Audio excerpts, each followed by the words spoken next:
Hi, my name's Rob Cross and I'm the founder of Muru Leadership. Muru Leadership is a new generation leadership development that focuses on leading the true human experience. So I think it's safe to say that all of us in the room are going to be focused on utilising technology to improve productivity and profit impact. And I think it's safe to say that in the immediate future we're all going to continue to need human beings to really support the delivery of whatever our organisation is to do. I think the dilemma though, and the real heart of what Muru is about, is saying the more digital our organisations become, the more human our leaders need to be. And what I mean by that is simple, that actually until all of our people are replaced by this, and until this takes over, we really need to unlock the potential of these. We really need to get more out of the people that we are leading in our organisations, that we are dependent on for performance. So before I get into the rest of the presentation, let me give a brief introduction as to who I am and where this comes from. So my name is Rob Cross, and throughout my career I've done some really interesting things, starting with the Air Force as a civil engineer and then moving through to being an operational HR director. And over the last 20 years I've worked with leaders all around the world, helping them improve performance, drive major change, and really unlock the potential of their teams. In addition to that, however, I've had real loss and real joy in my life.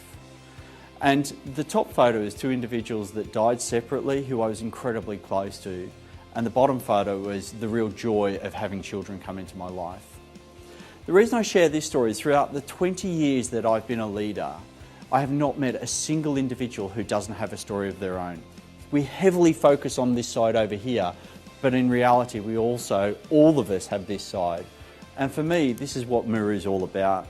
Muru is all about recognising the full context of a human being and really helping them lead that for themselves and lead that for other people. Because ultimately, as leaders, we're all human beings trying to lead other human beings. So with that context, let's talk about the world today.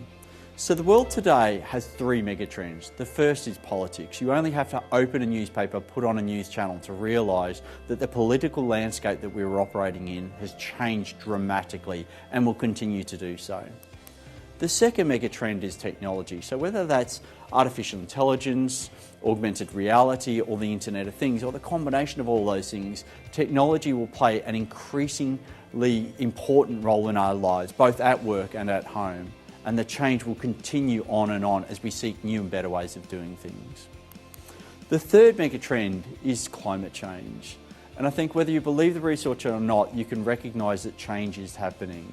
And I think if you do believe the research, it's safe to say that within our lifetimes, climate change has the potential to impact both where and how we live going forwards. And so when we look at these three mega trends, we can recognise that the complexity of the change that we are going through is beyond that which we've experienced before. And there's many terms that are created to help us make sense of this, including VUCA, volatility, uncertainty, complexity, etc. But actually all that does is nominalise the full degree of the change we're experiencing and dehumanises it, so we stop recognising the true impact of what it means for us as human beings and as leaders. My preferred term is the age of acceleration, because actually what we are living through today is a level of change that is only accelerating as a true combined impact of these three megatrends continues. And I think within that age of acceleration, the greatest experience for us as human beings is one of anxiety. And I really love this quote from Thomas Friedman, because I think he nails it in terms of the impact of that anxiety. Where he says, you know, in the age of accelerations, if society doesn't build solid floors under its leaders, under its people, then many will reach for a wall, no matter how self-defeating that will be. And I think you've only just got to look at what's happening across the world today, you know, especially in the US, where this is proving to be true.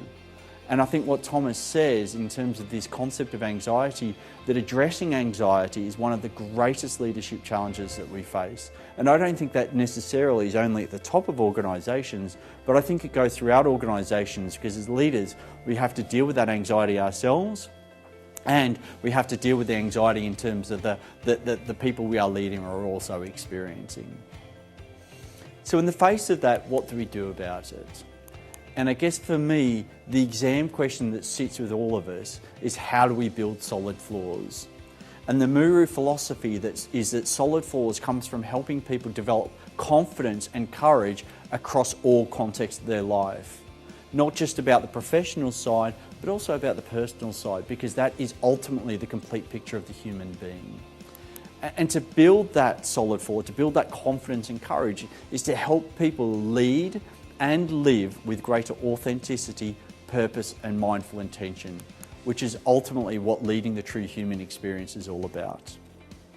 So that's all of a wonderful story, and something that I guess makes sense on the surface. But actually, what is the true human experience? What does it mean to be a human being? Well, we at Muru use the same analogy as most other people, but we take it slightly deeper. So as a human being, the human experience, we can describe it as an iceberg, where above the surface is what we call behaviour, what people say and do. Below the surface is motive, values, beliefs and fears. And most leadership models will stop there because that's as deep as they think it goes. But actually throughout my career, especially in creating Muru, what I recognise is so many leaders, in the flip of a switch, the toss of a coin, would compromise values that they've held so strong throughout their entire lives. And as I recognised that, I started to understand that there's something deeper, there's something that sits at the core of the human condition. And that is what I call the human dilemmas, inescapable aspects of being human. And these are deep, they're disturbing. We don't necessarily like talking about them for obvious reasons. The first of these dilemmas is mortality, finitude, our fear of our own survival. And whether that be our physical survival or just our survival at work, our job security, etc. This is something that we are fearful of in an ever-present way. And you only have to pick up newspapers to realise that we're being reminded of our own sense of mortality all the time. The second one is identity, and identity is all about how do we choose to show up? What's the identity that we're trying to adopt and project into the world, and how is that formed throughout our entire life?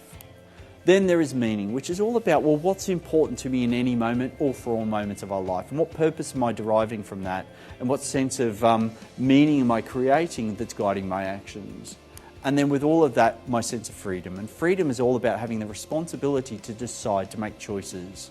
And unfortunately for us as human beings, and this is the thing that brings it together, is that no matter what we do, we are a single, isolated human being.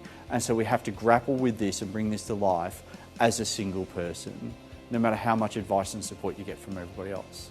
And so these human dilemmas are forming the creation of our motives and ultimately our ego, which then gets distorted into our behaviour. And for us at Muru, actually, by connecting deeper with these human dilemmas is how you create sustainable change, success and fulfillment within our leaders. So with that context, let's go back to the exam question. So how do we develop confidence and courage in our leaders? How do we unlock human potential? And the way we do that is to focus on the three questions. So the three questions start with the human dilemmas, because if this is what's really driving us as human beings, we need to find a way to embrace them more authentically and in a healthier way. And so the first question starts with this concept of who am I? What is the authentic identity that I'm trying to adopt, and how do I project that into the world? The second question is, well, why am I here? Which is all about discovering what's important that gives me a sense of meaning and purpose that guides my actions. And if that's who I am and that's why I'm here, then how will I lead and live? Which is all about how will I bring that to life through directing my energy in a far more mindful way. And to be mindful means that I don't need to be perfect at this all the time, because we're not perfect creatures. To be mindful is to constantly practice and bring it back to the center, to recognize when you're losing focus and to bring that focus back. And our theory is that by answering these questions, whether it's about the moment, this moment here, or for all moments of your life, by asking these three questions and starting to contemplate them, you start to connect with the community in a different way, which becomes all about the contribution you are making through being a human being. And so the three questions give us a different philosophy, and that philosophy is to forget about being a leader. Forget about trying to emulate all those people that we think are great, and just focus on yourself in terms of showing leadership in every moment of your life, in all contexts of your life. And because by showing leadership, we can start to engage in this environment, this complex environment, in a different way.